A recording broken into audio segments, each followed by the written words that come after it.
Ho ho buddies, once Borderline Games. I'm Gareth and today we're playing 9 hours, 9 persons, 9 doors. And currently we are in the laboratory and we are doing this part of this break in the narrative. We've already done this one and we're doing this one, which is the door number 8. And so far Clover has been locked behind doors. Like, she walked over to this door and then like a portcullis or whatever it's called, it kind of shot down and she's now locked in this. And we're going to try and save her and escape from this room. That's a good enough summary. Okay, so Clover, there's a door in the back, isn't there? Wait right there. I'll take a look. Oh no, it's locked. I can't get it to move. Okay. Junpei! Do something, please! I'm trying, Clover. A window made of real thick glass. I don't even think a bullet could break it. Can't get her to look at that door, at least. Maybe that's just a wall. Doesn't matter what I hit it with, it might be made of steel. Might as well be made of steel. Okay, so I can't do that. Quicker figure. Yeah, I got it. So, what's this? A silver handrail. Okay.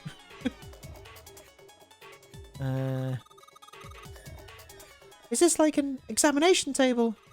There's a creepy mannequin here in here, guys. We know that.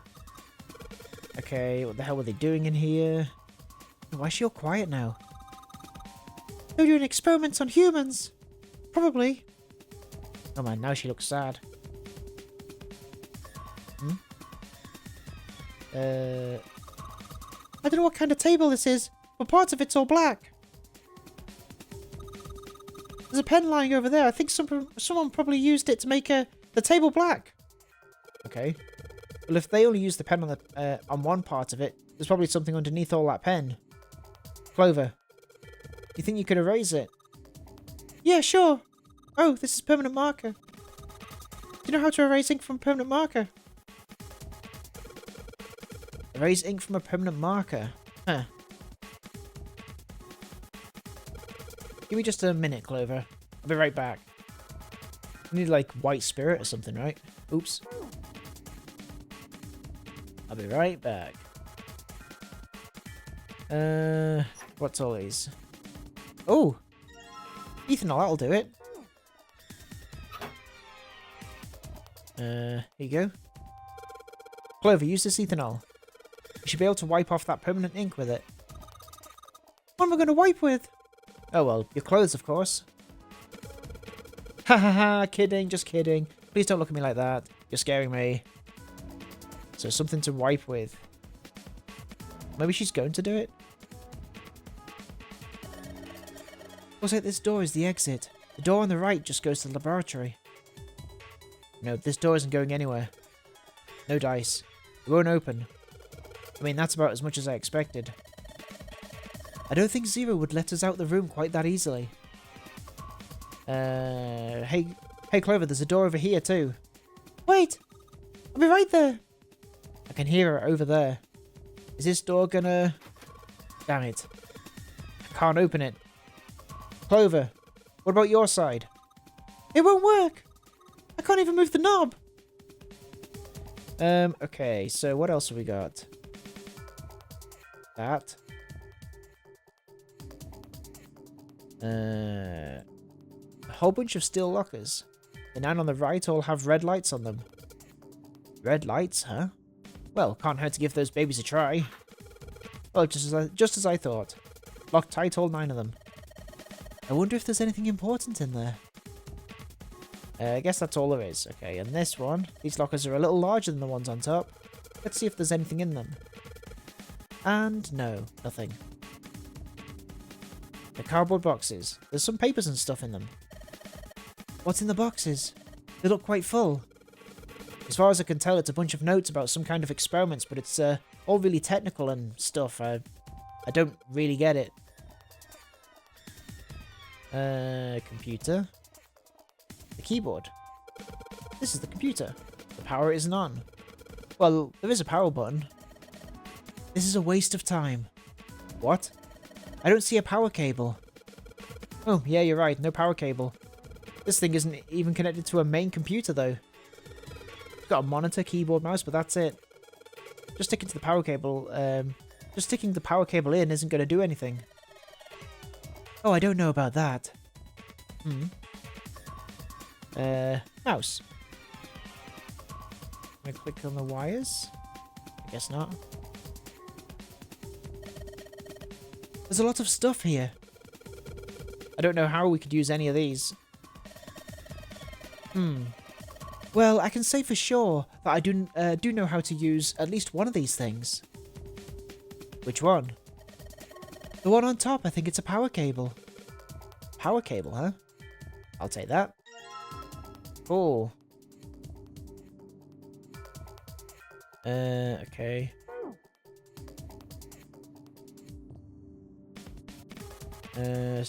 Various equipment. Some of them might be useful. This is a key we need here. This is a really old type of keyboard. This is a keyhole. This looks like a keyhole for the activation key. I think this thing's supposed to power that machine in the other room. Well, it doesn't appear to be doing that. I wonder how we're going to turn it on. Should we see if Clover's going to do this? Clover, can you use the cloth on the table? Use? Huh? Soak it in ethanol and then use it to wash off all the stuff from the permanent marker, okay? Right, okay. So I've got to soak the cloth with ethanol. Well, she's got the cloth, but she seems to be having a little trouble with the bottle of ethanol. When she's ready, I should ask her to get to work on that stuff on the table. Come on, then. Soak the cloth in ethanol, and... Ooh. Junpei! It's working! It's wiping the permanent ink off! Huh? There's some kind of weird drawing all over the permanent... under all the permanent ink.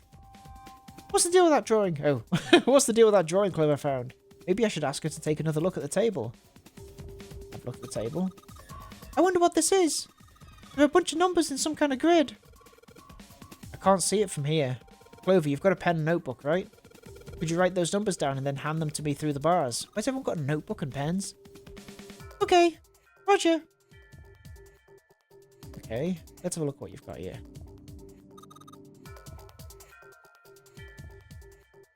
Here, Junpei.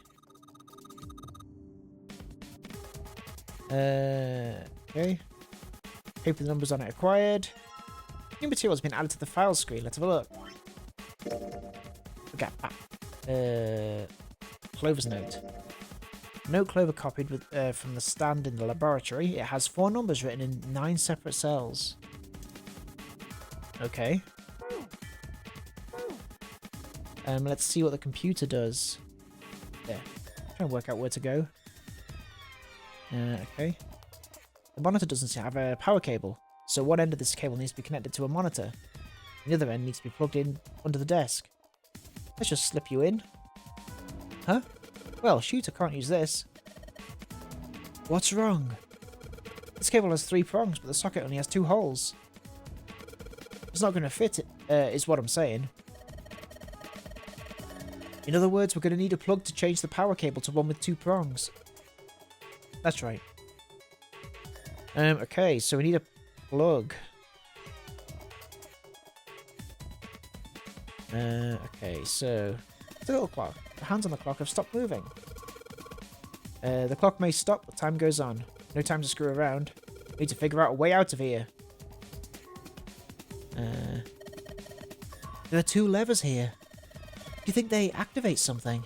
Well, why don't you move one? Alright, I'll give it a try. Nope. Doesn't look like anything's happening. Let's have a look through the window again. Okay. What about all these cables here? Hey, Clover, how are the power cables over there? Huh? What do you mean? Does the plug have 3 prongs or 2? I don't know what you're talking about. Let me go look. I guess she does have to kind of crouch down to get a look under there. cable on the monitor has, it's got 2 of these little metal things. What does that mean? That's it. Okay, can you unplug that cable and bring it over here? Okay, but... Well, I can unplug it, but it's connected to the main computer. I can't take it over to you. Damn it, that's no good then. Well, how about just the plug? What? The plug? Or maybe more like a connector? It's the sort of thing that makes the plugs with 3 metal thingies into a plug with 2 metal thingies. Still useless? Not useless. Not useless at all. That's just what we're looking for. Okay. Can you hold on for a little bit? Back down she goes. Alright. Unplugged. I'll hand it to you over at the bars, okay? Alright. Good job, Clover. Here you go. The 2-prong plug.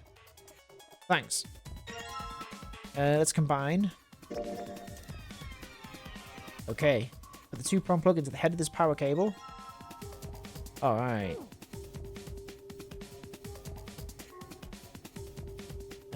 One more.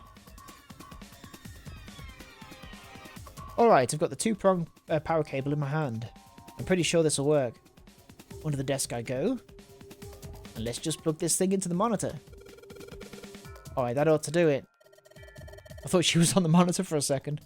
Alright, let's turn the power on. I don't think anything's going to happen. Why not? Well, it's not connected to the main computer. You never know until you try. Pretty optimistic. Junpei pushed the button on the front of the monitor. Oh, that worked. With a soft hum, it turned on. Streams of letters that made no sense to Junpei began to scroll across the screen. What? He'd hoped it would turn on, but he hadn't expected this.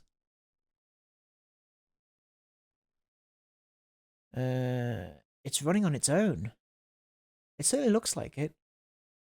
Isn't that kind of weird? What? Well, it's not connected to the main computer, right?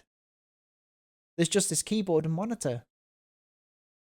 The only cable connected to this thing is the power cable we just plugged in. So why is it working? Maybe it's a wireless display. Clearly this was a reasonable explanation to Lotus. A wireless display? Yes, it connects to your computer wirelessly, hence the name. Have you been living in a cave, Junpei? He most certainly had not, but... Is that normal? Yes, at least where I worked. Oh, it stopped. Pass with a colon. It looks like we need to enter a password. Again, there must be a hint around here somewhere. Okay. Could you go take a look? Yeah, I'm on it.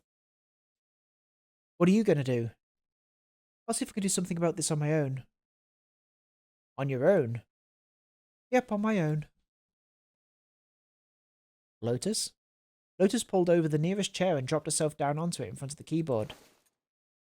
For a second she stared at the screen. She kneaded her hands, knuckles popping, and twisted her back left and right. Alright, let's kick some ass. Lotus smiled to herself and rubbed her hands together in anticipation. Then, before Junpei had time to blink, she was typing at an incredible speed, the click-clack of the keys running together like machine gun fire. What? Junpei was for once at a total loss of words. Didn't expect that, did you? Of course I didn't. You're typing so fast I can't even see your fingers. What kind of job do you have? What are you?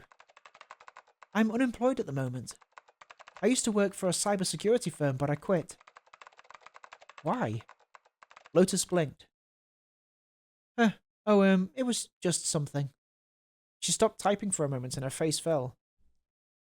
I see. This was not an avenue of questioning to be pursued, Junpei realized, and quickly shut his mouth. Lotus's fingers began to move again, and in a few seconds she was back up to speed. As she typed, more letters and symbols that meant nothing to Junpei began to pour across the screen. What are you doing now? I'm going to try and brute force it. Brute... what? A brute force attack is... well, the short version is that I just attack the thing head on. The long version, without looking up or slowing down, she began to explain. A brute force attack is one of the simplest ways to break a cipher. It checks every possible combination until it finds the right one. For a complex cipher, it can take a very long time. I'm writing a program that would run an attack like that on its own. It's not the most elegant solution, certainly. But given the circumstances, there isn't much else I can do. Even as she talked, her fingers never slowed or missed a key. Junpei couldn't help but feel a little awed.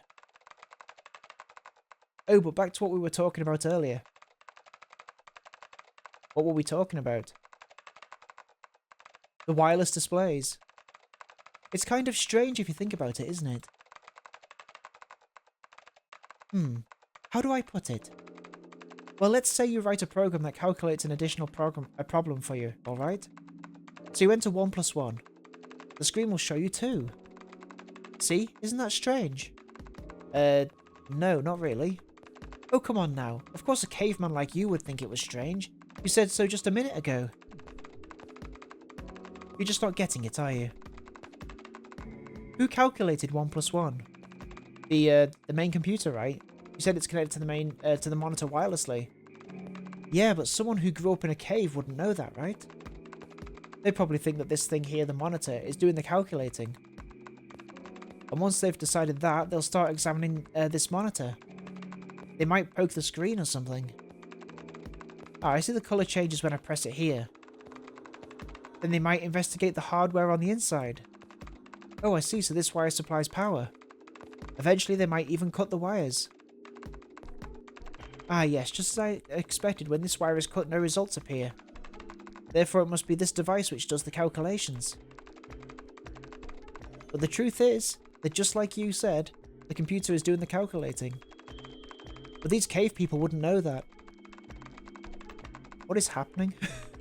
Because they have no idea that the monitor and the computer are connected wirelessly. Lotus continued to type. Junpei scratched his head. So, what are you trying to say? Nothing really. It's just, I thought maybe... what if the relationship between human beings and our brains is like that? Huh? Well, let's just say you stick a bunch of electrodes into parts of the brain. A scientist examining the signals they send out might say... interesting, so stimulating this part of the brain causes the person to see colours. That must mean this neuron cluster controls that function. Okay, let's see what happens when I cut out this part. Oh, just what I thought, cutting off this part caused that function to cease. Therefore, human thought processes must occur in the human brain. See? Doesn't that sound the same? This is weird. Maybe the brain is just an output device like this monitor. Maybe our thought process actually occurs somewhere else in a main body. We just don't know it. We never even think about it. Just like those cave people wouldn't know about wireless communications. We can't imagine that there's some unknown medium that transfers information into our brains where we experience that information as thoughts. Junpei didn't say anything. Not so much because he had no retort. No, her argument just seemed silly, and he was a little surprised to be hearing something like it from someone like her. The brain is just an output device. Human thoughts actually occur somewhere else. It's just crazy talk, isn't it? Did Lotus really think that, he wondered. It was a little creepy, Junpei thought. It sounded altogether too much like a bizarre cultish religion. Maybe that's the cause of Seven's amnesia. Oblivious to Junpei's increasing discomfort, Lotus continued. If memory is actually stored somewhere else in some sort of main body, somewhere maybe he hasn't forgotten anything at all. He's just having a difficult time accessing his memories because the monitor, his brain, has been damaged. I suppose that would explain aphasia and blindsight too. Perhaps they actually can speak or see. The monitor just isn't functioning properly. I guess people with prosopagnosia could be suffering from the same thing. What on earth is that? Let's find out.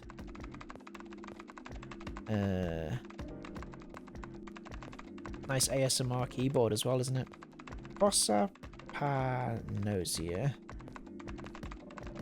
is a condition where you have difficulty recognizing people's faces. That's an interesting thing to mention. Wait a minute. Oh, okay. They're going to say what it is. What? He knew that asphasia was from watching medical dramas on TV. He knew what it was. And blind sight was easy enough to guess, but he'd never heard the word prosopagnosia. Right? Prosopagnosia. What? You've never heard of prosopagnosia? Lotus spun around in her chair to look at him. Junpei just shrugged and shook his head. No, what is it? Well, put simply, it means a condition where the mind can't distinguish between human faces. In other words, my face would look the same as Clover's or even yours. So they can't even remember faces, which is how most people recognize each other. That means that people with prosopagnosia have trouble recognizing even people they're close to. Usually they can make do by associating people with other things. Their voices, their clothes, their hair. Does that mean other people's faces look like blanks? No, I don't think so. You've seen monkeys like in a zoo, right? To you and me, all the monkey faces look all the same. Even though they've obviously got faces, it's almost impossible for a human to distinguish between them. The zoo staff that works with them would learn to identify different monkeys eventually, but you or I couldn't. Unless you had a scar or something else to set it apart. That's how people will be to someone with prosopagnosia. Prosopagnosia? Huh. I didn't even know that kind of thing existed. Junpei did his best to act as though the entire lecture hadn't gone entirely over his head. And, what were we talking about? The idea that your brain is just an output device like a monitor. Are you serious about that stuff? Not really. I was just kidding for about half of it. What about the other half? Well, I guess I was just adulting? Not funny. Lotus's smile had something rather masochistic to it. It's nothing more than a story I made up out of boredom. Don't take it seriously. This is clearly not the time to be doing this. It was the first thing that came to mind, and I just talked about it to kill time. But it looks like I don't need to talk anymore. Why? I don't have to kill time any longer. As she spoke, Lotus raised her right arm high and brought it down to the enter key. Then you finished that brute whatever thing. I certainly did. And let's see what we got. Chunks of text flickered on and off in quick succession, and then a line of numbers appeared, blinked and disappeared before. Hang on. Chunks of text flicked on and off in a quick succession, and then a line of numbers appeared, blinked and disappeared. The screen cleared and all that was left was the word accepted. Piece of cake! Lotus would clearly have patted herself on the back, if it would not have made her look entirely ridiculous. After a few seconds, the accepted disappeared to be replaced with... 9 squares arranged in a 3x3 square. The screen changed again. What the hell is that? No idea. It looks like a puzzle. Suddenly Lotus stood up. Huh? Aren't you gonna, I don't know, do more computer stuff? I can't do any more. It won't let me do any more programming. See the keyboard? Nothing. So there's nothing more I can do. Well, I guess I'll leave this to you then, Junpei. What? Let me take a break, alright? I did my part. Well... He wasn't sure what to say to that. She certainly had done her part. In fact, without Lotus, they probably would have had... they've run completely aground. I shouldn't rely on other people so much, Junpei thought to himself. I guess you're right. Thanks, Lotus. No problem. Make sure you know when you should thank people. Now, I better take care of this myself. No more relying on anyone else. Junpei crossed his arms and stared at the puzzle shown on the screen. Oh, okay. The fourth touch what? Fourth touch is your end. Okay, let's have a look at what this said. So when I press one of the panels, the colours on the ones next to it switch. Looks like there's some text here. All panels green. Unlock. No more than 4 attempts will automatically reset after failure. In other words, I have to get all panels green in less than 4 tries. Okay, maybe I should run over the instructions one more time. Dealing with the red and green panels here. When I touch one of the panels, some of the others will change colour. There's a pattern to it. Need to go get all the panels to turn green. I have to do it in 4 turns, 4 touches. It automatically resets if I go higher than that. Alright, let's give this another shot. Okay.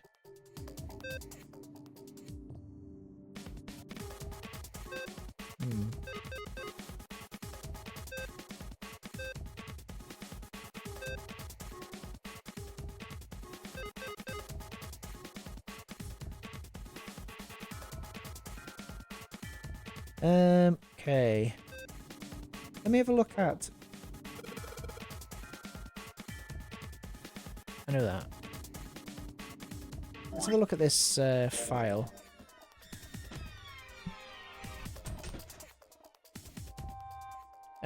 Clover's note. 3, 4, 2, 1. Oh, okay. 1, 2, 3, 4. Easy. I think this is what it was. There we go. Alright. I solved it. Did you hear a noise just now? Yeah, I did. It sounded like something unlocking. Where did it come from? So something unlocking. Ah, here we go. Look, Junpei. The lights on the lockers are green. They must have unlocked it with the computer puzzle. There's more than one key in here.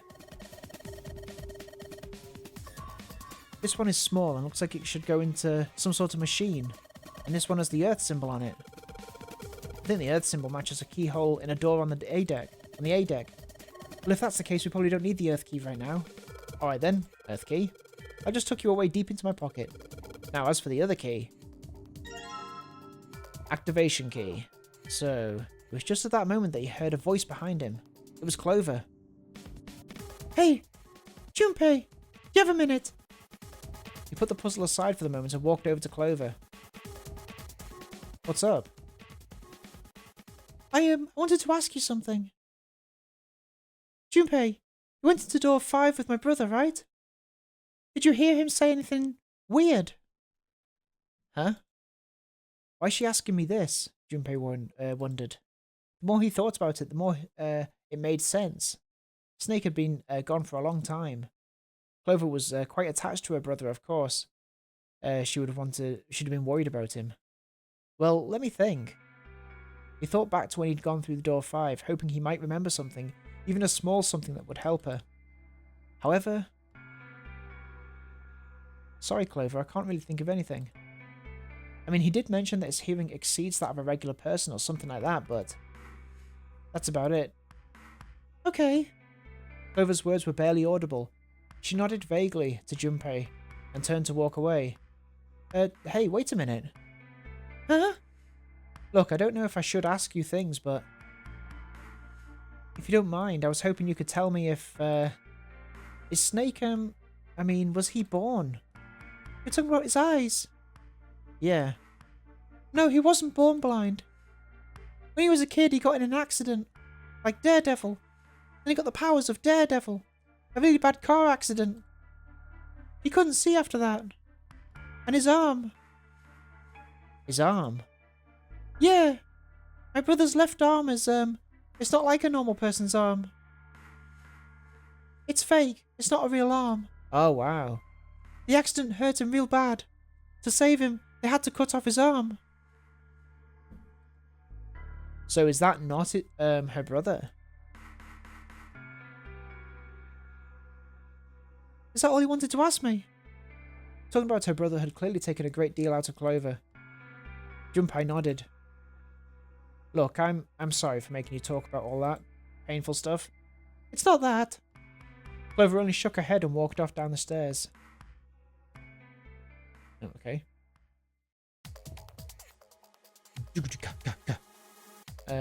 Where is it? Here we are. This key. The shape sure makes it seem like it goes to this machine. Alright, I'm turning it on. Okay, the monitor's on though.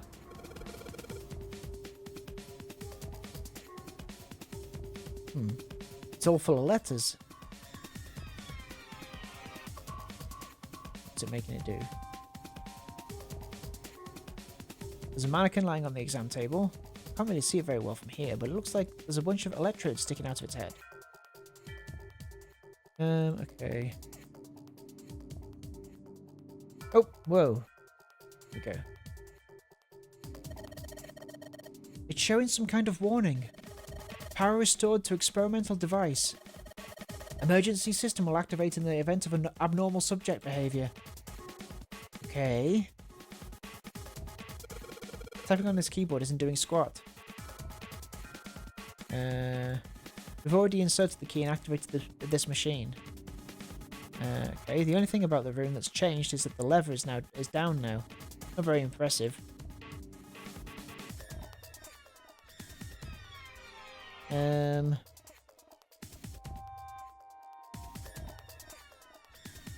Okay, so I guess let's have a look at the mannequin again.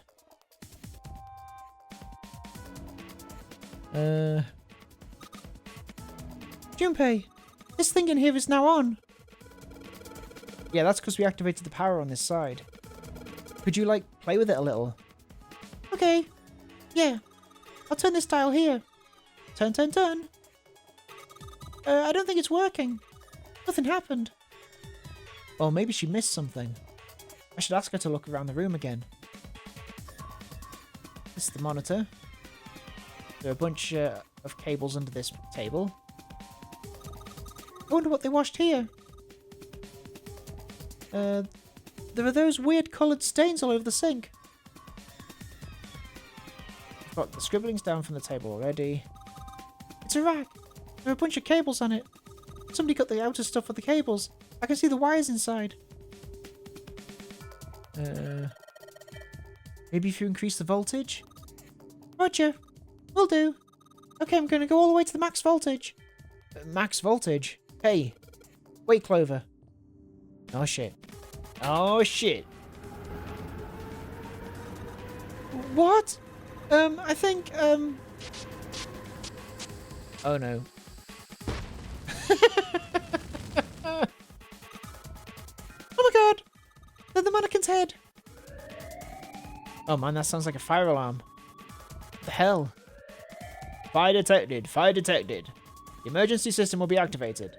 Evacuate the room immediately. Okay. So hang on. How do we get... Oh, it's open now? The control device for the electronic door lock. The green light is on. Junpei! Look at the light! Yeah, it's green. The emergency system has activated and disabled the lock. Now we can save Clover. Junpei! Come on, kid, jump. She's safe. Oh man, that smoke is some serious business. Time to close this door again, I think. Kabloom. Clover, are you okay? Are you hurt? Damn, she's coughing so hard she can't even talk. Ah, ah, ah! Of course I'm not alright. What the hell took you so long, you big jerk? I was almost dead. Sorry, I was going as fast as I could. You two can do this later. Right now we need to get the hell out of here. That fire's not going to stay in that room forever. Let's go. So you just had to start a fire.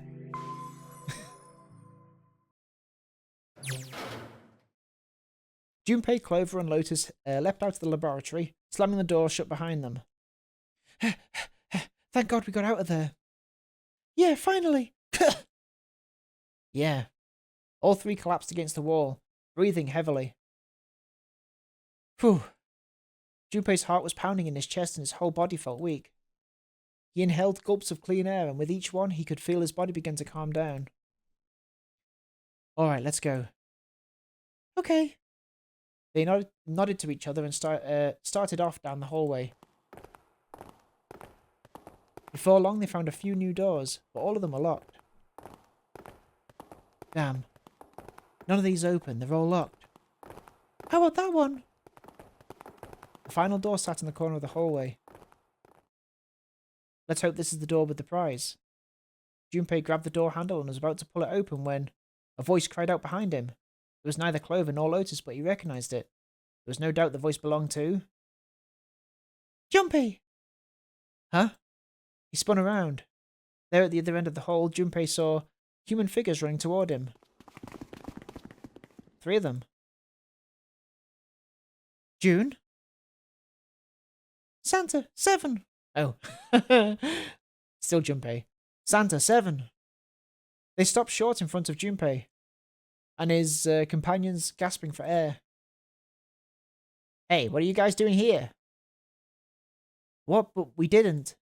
Before he could finish, Clover spoke. Hey guys, could you come take a look at this? She was standing near the end of a small hallway that branched off to the right. The rest of them ran over to her, curious as to what she'd found. Hey, on the wall. A map of the ship's interior. Let's have a little look if this is the exact same place. Not yet. Pretty much, though. It says C deck. So it's the map for this floor, then. Door 7 and... Door 8. Yep, they both eventually end up at this hallway. In fact... Yeah, isn't that what I said? We aren't going to be split up permanently until we find door 9. We might get separated for a little while, but we'll see each other again. Otherwise, we won't be able to open the door 9. That's how the nonary game works. Junpei looked at the map of the ship's interior again. Wait a sec, this leads to... As he looked more closely, his surprise and excitement gave way to weariness. Oh! You've got to be kidding me. One by one, the others saw what he'd seen. We may as well go. Yeah! As one, they all moved back towards the door that Junpei had only a moment ago been ready to open. Oops, almost forgot we should keep this. He pulled the map out of the ship's interior, off of the wall, put it in his pocket, and followed the others. The 6 of them stood in front of the door, arrayed in a semicircle. Santa stepped forward. He took hold of the door and spoke without looking back to the other 5. Ready? I'm going to open it. They nodded the silent assent. Okay. With a deep breath, Santa threw open the door. Back to all of those hospital beds. They poured through the doorway and into the room. Even without looking around, each one of them knew where they were. I knew it. They were just where the map had said they would be. We're back. In the hospital room.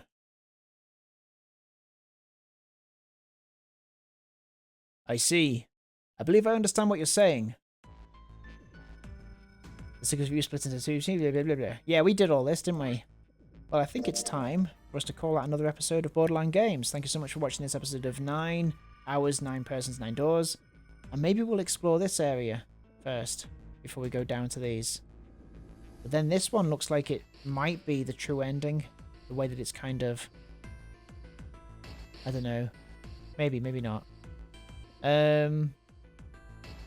Okay, cool. Well, I will see you next time. Have a good evening. Take care. Bye-bye.